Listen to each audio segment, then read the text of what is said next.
importe ce que tu traverses, peu importe la gravité de ta situation et peu importe à quel point tu es triste, je veux que tu saches que ça va aller. Ne t'inquiète pas, tu vas voir.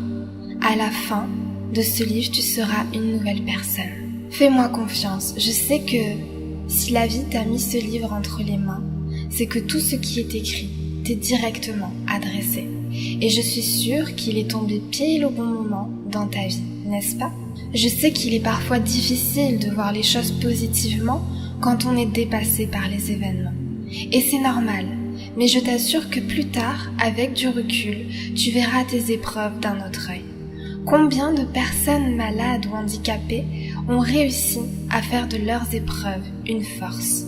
Combien de personnes douloureusement éprouvées ont réussi à puiser des ressources inimaginables pour les surmonter? Tu te crois faible? Tu te crois incapable de vivre dans de telles conditions? Ou bien simplement tu n'en vois plus l'intérêt? Mais crois-moi, ce que la vie te donne et ce qu'elle te retire, c'est toujours pour une bonne raison. Derrière chaque mal se cache un bien. La vie est une école. Chaque épreuve est là pour te faire progresser, pour te faire avancer et surtout pour te faire travailler. Travailler pour te faire devenir la meilleure version de toi-même. Chaque épreuve est une opportunité pour t'entraîner à réagir de la meilleure des façons. Et puis, il y a une chose importante dont tu dois absolument te convaincre. Si tu es toujours en vie, c'est bien que ton épreuve est surmontable. Si ce n'était pas le cas, alors elle aurait eu raison de toi. Par exemple, avoir ses 2 jambes. Si ça avait été quelque chose de vital, eh bien, un amputé des 2 jambes n'aurait pas pu survivre. Mais parce que ce n'est pas quelque chose de vital, il peut continuer sa vie, certes en fauteuil roulant, mais il peut la continuer quand même. Je ne dis pas que ses conditions de vie seront optimales, mais il pourra vivre. Et pour reprendre le célèbre dicton, tout ce qui ne tue pas rend plus fort. Oui, mais c'est à toi de transformer tes épreuves en une force incroyable, et je suis sûre que tu vas y arriver. Tu vas réussir à dépasser ces difficultés, j'en suis sûre. Sois fort et continue d'avancer même si ça fait mal. Et tu sais pourquoi?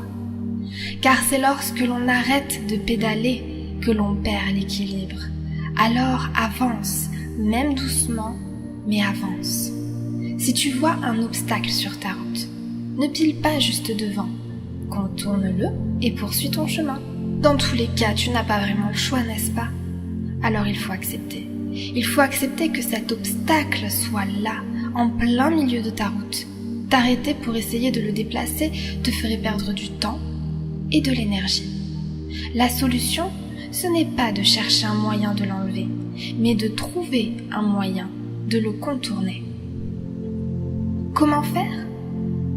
Regarde là où tu veux aller et vas-y, tout simplement. Si tu fixes ton regard sur l'obstacle, alors tu es sûr que tu vas tomber dessus. Mais si tu fixes le petit espace juste à côté, alors tu vas tout naturellement t'y diriger. Je me souviens lors d'une leçon de conduite, mon moniteur m'avait dit « Regarde toujours loin devant toi, là où tu veux aller. Si tu regardes le fossé, tes bras vont inconsciemment tourner le volant dans la direction du fossé. » Je ne pense pas qu'il avait conscience de la leçon de vie qu'il venait de me donner, en plus de la leçon de conduite. Mais ça m'était resté gravé. Tu as beaucoup de choses à réapprendre, tu sais, mais tu vas voir, la vie est pleine de surprises. Tu verras qu'un jour, tu vas te réveiller, le cœur plein d'amour pour la vie. Tu n'en reviendras pas de tout ton chemin parcouru. La vie est pleine de miséricorde, et tous ces bienfaits dépassent notre entendement. Sois sûr que quelque part, on veille sur toi.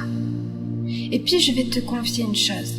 Depuis que je suis une jeune maman, j'ai découvert un amour qui transcende absolument tout. J'ai porté mon fils suffisamment proche de mes viscères pour que mon amour pour lui soit viscéral.